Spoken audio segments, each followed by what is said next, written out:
Okay, this is going to be a very short video and very straight to the point. But at the same time, I know that some people that run Facebook ads might struggle with this on an emotional and psychological level as well. So when you run advertisements, you can almost always expect that you're going to get spam comments and some really rude comments that's totally unfounded, like this one over here.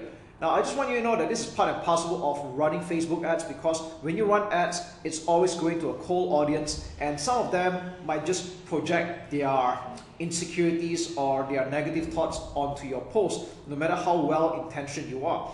So the short and very straightforward answer is to just hide, delete, and ban, really. So I don't personally think it's a good idea for you to engage with this kind of comments unless you are considered a witty person or you're going to build quite some goodwill. That I do not know, okay? But the short answer is don't waste your energy on that. I want you to focus on conversions and the end results. So how do we remove comments like this and ban them? It's quite simply by clicking on the command here. We click on hide command, and then we'll click on ban the person, and then finally we just click on delete, and we're done.